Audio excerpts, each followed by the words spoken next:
protect guardian agents, optimizing digital immune system and AI TRiSM. Now what's that? We will talk about that and hear it from the experts. But let's just set the stage as well and invite our session chair. Well, digital immune systems, when we say it creates an enhanced delightful customer experience by combining multiple software engineering strategies, this is what I have researched, to protect against the risk. So, at TRiSM, it said that it supports the AI model governance, trustworthiness, fairness. We will need your presence because this is going to be a critical discussion. And as we are just about to set the stage, everybody else, please, let's make sure that we continue to maintain the house in order and do not leave our places. All right, we have, Arpita, can you just quickly get the stage set as well? Okay. So in the meanwhile, I'll just get all of you introduced to our session chair. Yogesh Jiandani, the founder from Virtualize, we will request you to please come up. Can you please greet our session chair, Yogesh, with a good round of cheer. He is founder, Virtualize. Yogesh, good to be hosting you again back onto the stage. Thank you. I know we are just setting it up. We need to be swift, definitely. But thank you for your very towering presence. It's always insightful in that way. We're going to be inviting your session panelists as well. First up, we're going to be, and as the panelists are walking up, please bear with us in setting up the stage, but in the interest of time, I'm just going ahead and inviting, and very formally inviting all of you. Can we please have Ashima Sage, the Global Head IT Applications Strong, UBL. Ashima, hi. I hope the day has been faring out well for you and you were there for the chief guest address as well. So, thank you very much. Can we please also welcome Shabana, Mashraki, the Head Governance and Risk from SBM Bank, India. Very, very warm welcome to you, Shabana. Thank you very much. Let's also welcome Sreemoyee Ghosh, Dastidar, the Head of IT Business Applications at Marico. Sreemoyee, very, very warm welcome to you as well. And let's once again invite on stage Ambika Rajagopal. You know that she is Group Chief Data and AI Officer from Michelin. Thank you, Ambika, for being part of this panel as well. Well, seeing our ladies and some of the panelists in sari, this was my plan for today as well, but I was just rushing. And from the airport, I replicated and thankfully to see one. So all the more, so maybe, the ancient formats for the next time, but here's the thing, let's invite also Mayurakshi, great entrepreneur, ex-CISO, cybersecurity and risk advisor to companies. That is Mayurakshi for all of you. That's the lady, wow. I already complimented you on your sari when we went to the restroom. But here's the thing, on that note, let's welcome the panel with a good round of cheer. Whoever is present, just make your presence felt. And on that note, Yogesh, you have all the leading ladies with you, so. Enhancing customer experience, and customer experience is something which a lot of companies are talking about.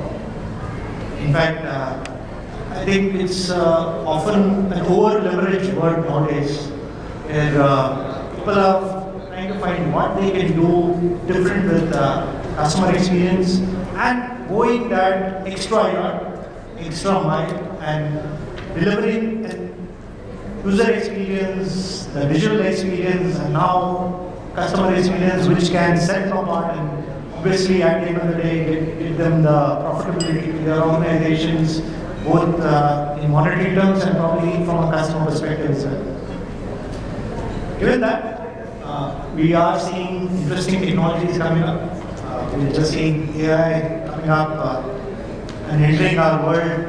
ChatGPT has made things so different, and I'm sure I plan to hear from the ladies as to what are the ways they are looking at enhancing customer experience, utilizing the technology which they have at hand, while at the same time, the key part is mitigating the risk. In fact, one of the things which may have happened and everybody must have seen was the HDFC Bank site going down for a day, right?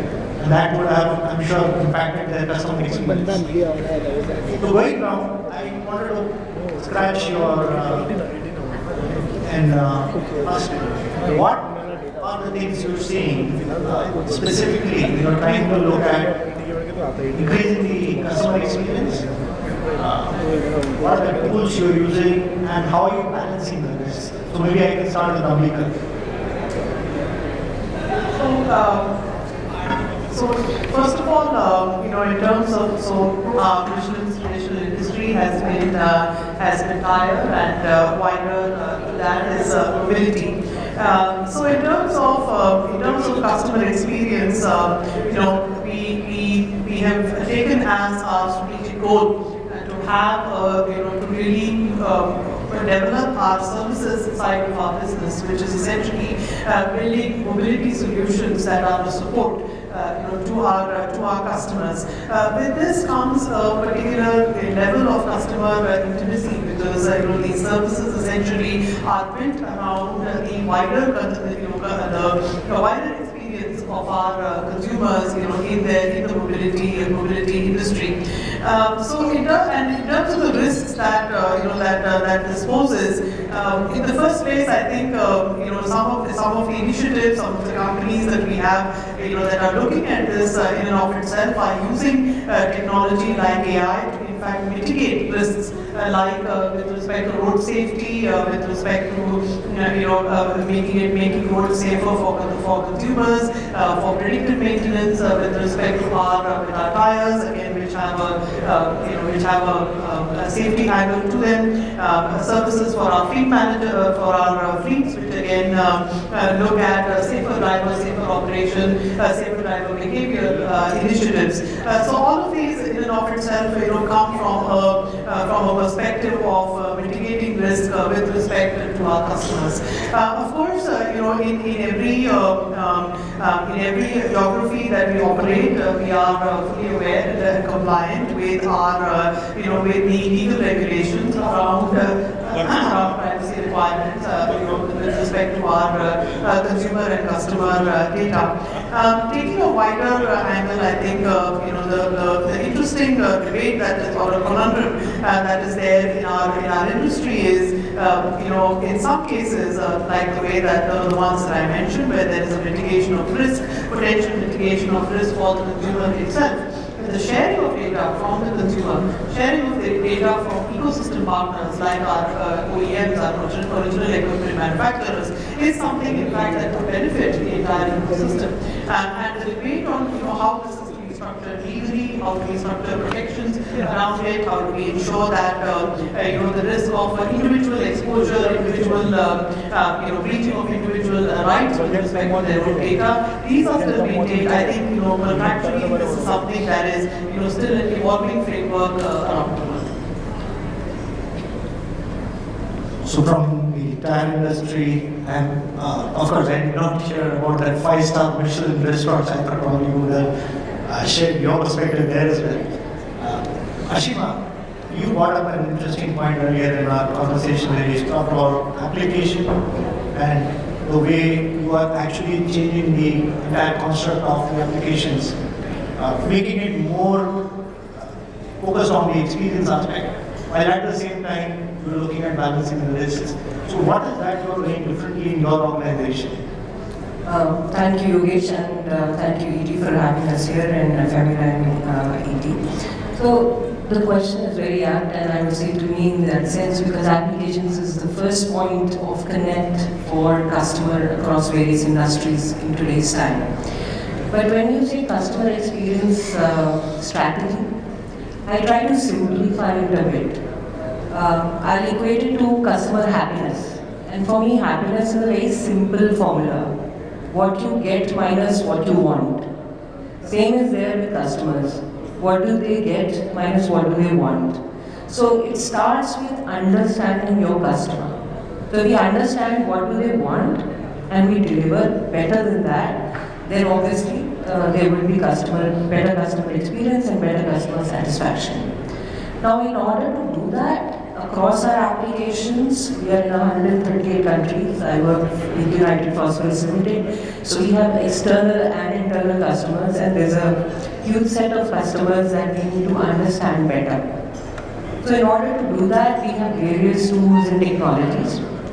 But the underlying aspect is that knowing your customer better has to be there across the organization, from marketing to delivery to operations to finance, accounting, across obviously IT, every aspect of the organization. Customer experience to be good has to be the prime and most important goal.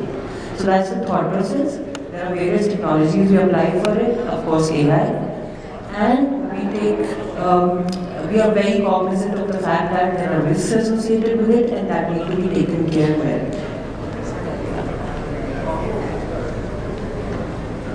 So you made an interesting point. So customer experience, you said more, it's KYC at the end of the day, right? That's the most important thing. And KYC is not just about knowing what they want, but what you would exceed by utilizing your tools. It's important to understand what they want and what can you deliver. Now, when you are going to deliver your customer success or customer experience, you are getting pushed, you would assume. Right? The deliverables are only becoming faster by the day. So my question to you, Mayurakshi, what happens to the security aspect? Because while you are trying to improvise on tools, you're trying to improvise on giving the customer the best experience, there are inherent risks and there are inherent challenges when you are coming to the security aspect. So what are you doing? Thank you, Yogesh, and thanks to the fellow panelists and thanks to ETH. Customer experience also includes, not only a good design, not only to give them more than what they have been wanting or thinking about it, but also giving them a system which is resilient. Taking your point that if the HDFC application is down for a day, because of a bug or because of software overflow or something like that, it means not a good customer experience. So taking the considerations of resilience and security is a very important aspect that I concentrate on in customer experience. And there are two main things that we do. One is in the entire software development process, right, or digital system development process, we have a very inclusive team. Okay, so you do not have not only the software team, the development team, and of course IT, because infrastructure is a core part of it, data is a core part of it, not only the data engineers, you include the quality team right from the beginning, you include the information security, cyber security team right from the beginning, you include the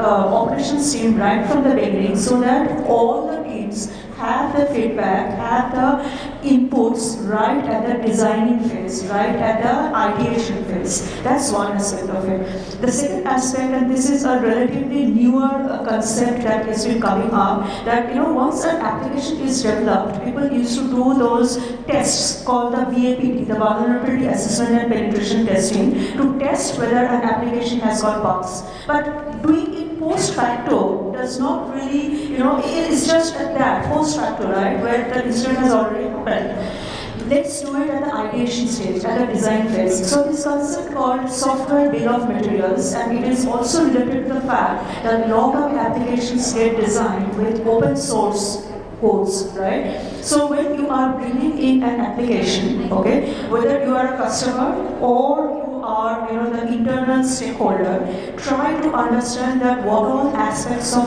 coding is going into the bill of materials. Like we say, that what all is going. If it is open source, you identify what is the source, who is the author, what was the timestamp, and all of that, right? So this software bill of materials is again a preventive kind of a control, going into the designing stage, ensuring the security of the application that we are building or the digital system that I'm building, which will ultimately lead to a CX. And CX here, when we look at it, it is not only the external customer, but even the internal stakeholders are also my customers, right? So everybody's considerations need to be built in through also an inclusive team. So can I use an analogy of what you just said to a doctor saying that go for preventive medicine, start early, and don't wait for the thing to go bad and try to fix it at a later stage, right? So Shabana, that's an interesting point what Mayurakshi has put up, and what can you then do in the nuts and bolts? What can you do in your software engineering strategy to fix what Mayurakshi just talked about? Yeah, thanks. To bring in AI and the TRiSM framework where we are dealing with trust, risk and security. We have a lot of operational data with us, okay? And now that we have so much data, monitoring it with traditional ways is not possible. We need to bring in AI, we need to bring in data aggregation, we need to bring in data slicing, different ways to analyze. So when we see security, for example, we have implemented tools to study network behavior, which is a learning tool. Okay? So once it is implemented, it keeps collecting user behavior and it analyzes it and it puts it up in different ways for the organization to look at and deal with. Look at certain security related patterns which the organization would like to address. Okay, so as she mentioned UAPT and bringing security reviews early, I would also like to add to her point further that bring security reviews for sure, but bring in different stakeholders also into the review because they come with interesting perspectives. Finance would come in with efficiency perspectives also. That is also important because a timely notification of a certain pattern is what I would like. Okay, and someone also earlier in the session mentioned that we should also know what kind of data we want to work with, what kind of data is not really relevant. So these are the kind of issues that we need to deal with. When it comes to engineering and developing applications, we could use models where we could use risk-based models rather than the traditional module-based models. When we implement AI solutions, we are dealing with data sensitivity. We are dealing with the law. Okay? We have a law now in place which is going to tell us how we are going to deal with our data. So, taking a risk-based engineering strategy where you develop software which is riskier from the legal perspective, riskier from the regulatory perspective, riskier from your contracts which you have with your ecosystem. So you identify those high-risk implementation areas and start developing them first. Also, when you have a lot of data and you're developing AI type of applications, there are a lot of discoveries on the way. So when you start, you have imagined it in a certain way. But the data might throw up certain patterns or information which might want you to change course. Okay, so using iterative engineering strategies where you can frequently take stock. We had decided, we had thought we are moving towards a certain goal. Are we in fact moving towards that goal, or is the goalpost shifting? And therefore we need to realign ourselves and change our strategies.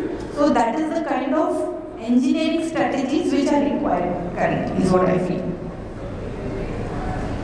So more like being on autopilot and keep on course correcting. That's what you're saying. Okay, so interesting. So while we heard saying that look at the corporate strategy, look at involving customer experience across, not just having one part of the organization being responsible for the customer experience, but look at getting the inputs from, as Mayurakshi put, internal customers also is very important. It's not just about external customers. So my question from all of you is probably a summation of what I've heard from them. What are you seeing different especially with now that you are no longer depending on the humans trying to do the stuff, and you are seeing an increasing amount of AI coming, and we did hear about being looking at the AI prisms, talking about the strategy overall, right? Is there a different point which you are incorporating from what we have heard from these ladies so far?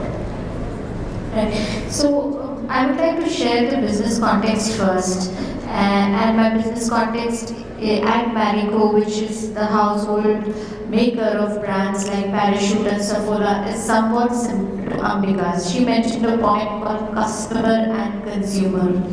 So FMCG business by design has always been a B2B business. So we have a lot of customer data. So we sell to customers like a Reliance, our distributors, an Amazon or a Flipkart.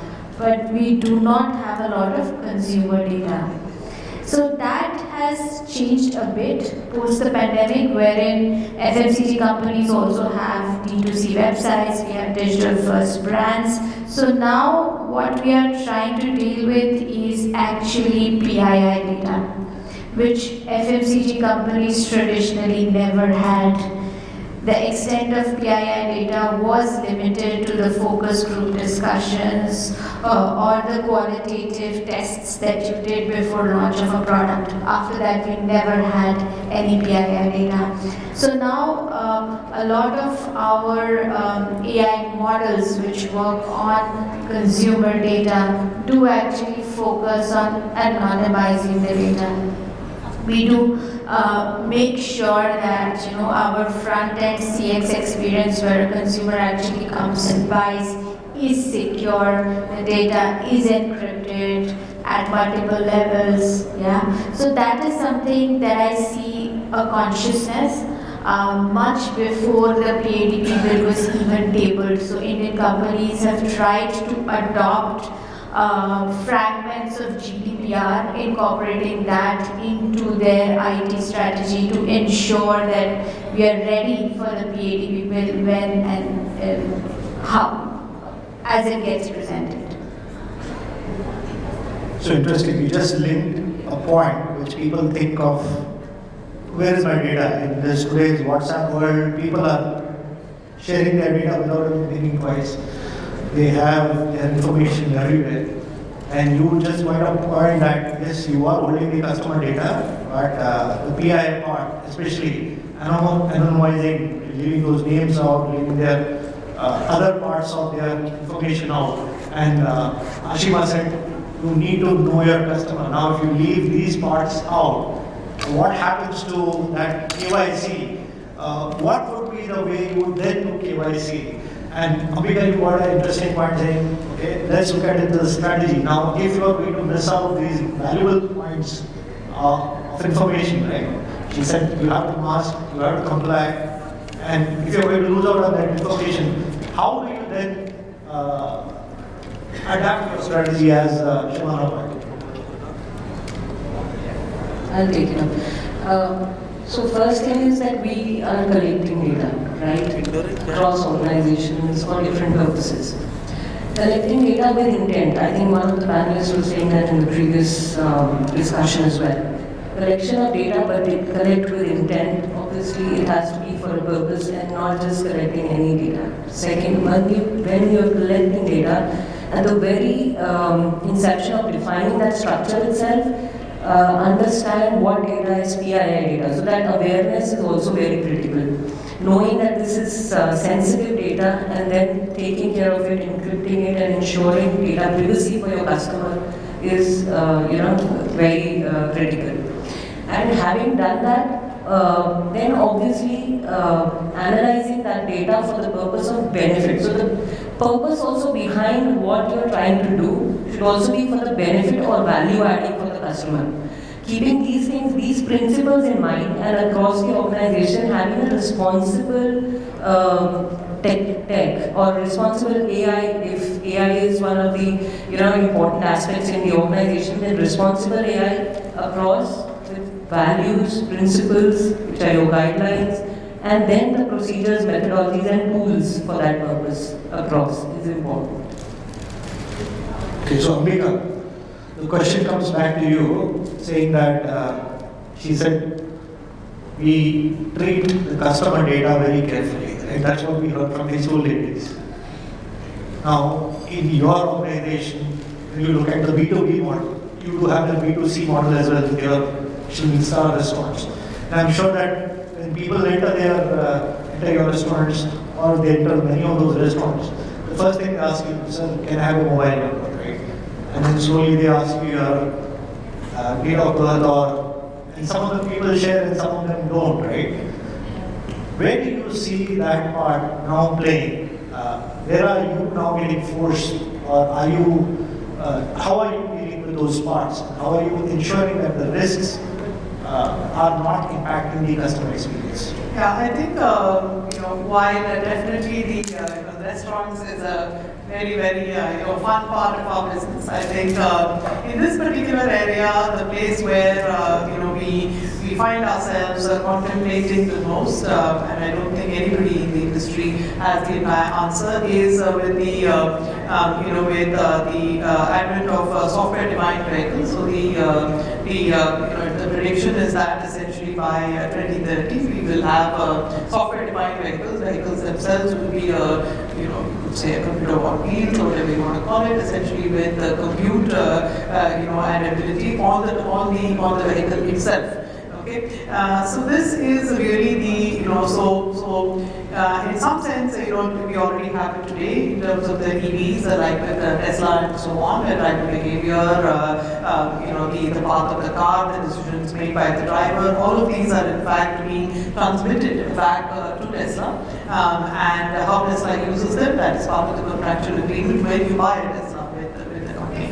So to be a little bit flippant about it, Netflix, I don't think Netflix is asking me to cite a KYC, but they seem to know me pretty well.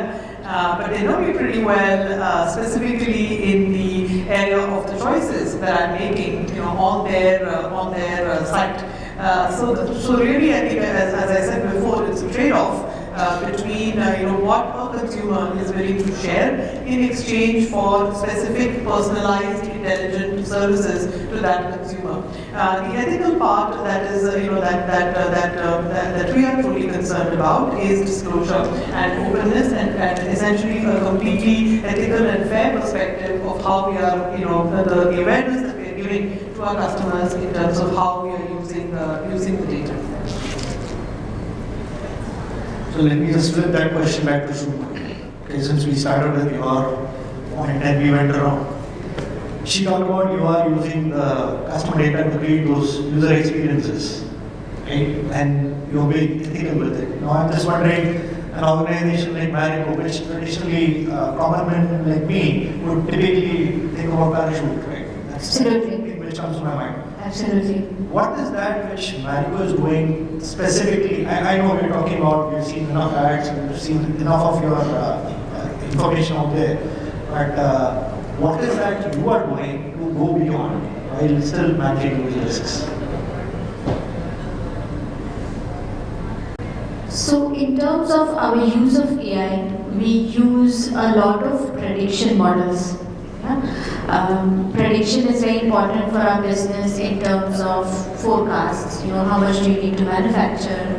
After you manufacture, prediction is needed to understand where do you need to deploy those stocks. Where do I put a 10 rupee parachute? Where do I put a 40 rupee parachute? Where do I put a 200 rupee parachute? Right? In terms of geographically and also channel-wise. Then, I need to understand what kind of promotions and schemes I need to give, right? If I gave a 10 rupee off on a parachute last quarter, if I give a 5 rupee off on a new variant of parachute, again, what is my uplift likely going to be? So in all of these prediction models, it's very important to remove the bias. To improve the accuracy, and I think that is one thing that we are very conscious of. The second thing that we want to do as a company more and more is that with our digital first brands, and we are trying to organically and inorganically have a digital first brand portfolio, because we believe that the next generation of consumers likes to definitely, that if you look at the marketing funnel, awareness and consideration, that definitely is happening online today. So we want to be present there, we want to drive awareness and consideration so that converts into a purchase, and then it converts into a loyalty and then advocacy, right? With the whole marketing funnel. Now, if we want to do all of that, we need to understand who are these individual consumers. Yeah, different from our customers who are buying our data. What is their preference? Are they seeking more, say, paraben-free, sulfate-free shampoos, or are they seeking, plastic-free bottles? Yeah. So to understand all of that, it is very, very important, like I said earlier, to anonymize the data, because data is being processed by members within Marico and also by our partners. So anonymization, removing bias, I think these are two very, very important factors that we are aware of, conscious of, and driving within our ecosystem. Anonymization, bias removal. Now let me just go to the bank here. The people who take all our data, probably sitting on all our data, they still want to know our names. They want to know all the important data with them, and yet they have to start complying with what you just said. Shabana, what are you doing, and are you getting faced with these challenges, and what is happening to that part where you are getting hit with that customer experience aspect also, yet managing this data privacy? So as a bank, KYC is a big thing for us. And as a bank also, my play field is very restricted because I'm highly regulated. Okay, I have the law to contend with, but in addition, I have a very comprehensive regulator, okay, who has a lot of, who monitors each and every activity of the bank, and we are supposed to follow a very granular code there. Okay, so there is very little space for creativity. Okay, but in spite of that, we must provide a better customer experience if we have to survive in the market. So to that extent, we are trying to, for example, KYC. So there are solutions. Of course, we save data in a very encrypted format. Okay, so that's what we do to keep that data safe with us. But whatever we collect is what our regulator demands of us to collect. So there isn't much there that we can do about it. But what we can do a lot is how to protect that data once it is with us. Okay, and I have some suggestions, some ideas regarding KYC. For example, you all may be aware of tokenization of card data. Something similar could be applied to KYC, where the data is highly encrypted, and of course currently also the data is encrypted, but it could further be tokenized so that only tokens could be used for verification, and really the actual KYC data need not travel over networks. So that is something, that is an idea which is with me, but I need to think about it further. So let me go to the security expert. We just heard everybody talking about data privacy, right? But you typically have one of the biggest challenges in the organization, right? You are seen, at times you are seen as the impediment for customer experience, okay? You are the one who are so-called blockers of getting into that budget now, right? But your job, how do you deal with those challenges, trying to still ensure the security while everybody thinks security is an afterthought, right? Till the time you don't lose your data, nobody cares. Once you lose the data, people suddenly become, oh, you know what, I should have shared that, I should have done that. While you have been trying to look at that in organizations and in your previous role as well. what are some of the challenges you see trying to balance this wonderful aspect of what Ashima builds and what Shabana wants and probably Sreemoyee is saying, and of course from a strategy perspective of we want, right? So how easy or how difficult is it for you to manage all these but yet deliver? I think the main thing to do, and this is about customer experience and this is also about business focus, is to know what the business wants and marry it with, what is the appropriate technology or the security aspect that you need to do it. Like for example, in one of the previous companies I was advising to the CXOs, they have been, it is a very regulated industry, the US healthcare industry, the entire healthcare data, PHI is very, very regulated. So there are two things that, we started with. We first said that let's first look at all the customer contracts and find out that what is it, what kind of data we can handle, where the data can be handled, because there are cross-border limitations also on the transfer of data. Now, data modeling, we need the data, right? So I need to know what data I can access, where I can store it, to first, know that, what data I have access to. Second, the very aspect of AI is the moment you want to do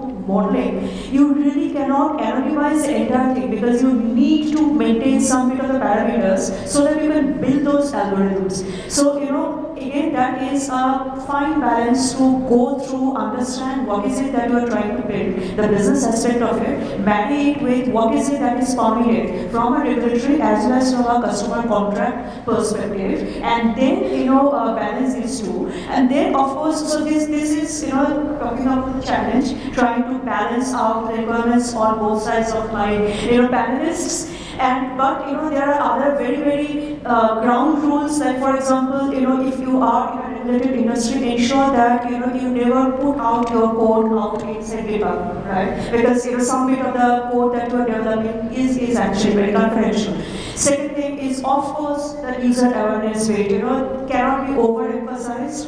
Easier said than done, but keep on, sensitizing every aspect of the team, whether they are from software development or from quality or from data mining, that, what is it that we are trying to do, what is the implication, and why we need to do that. So this awareness bit, okay? And, last bit is, of course, see how you can feed in the right data, which one removes the biases, but at the same time takes consideration of what I want to achieve versus what I am allowed to do. Okay, thanks for your time, and I think we have overshot our limit, but I just wanted to summarize with one point which I learned from here. Our previous speaker, Srimati Irani, made a comment, and I thought all of you actually gyrated with that comment, saying it is complex. Okay, it's not that easy. Solutions are there, but at the same time, you need to balance the risk and the reward, and CX is just the outcome. With that said, thanks for your time, and have a great day.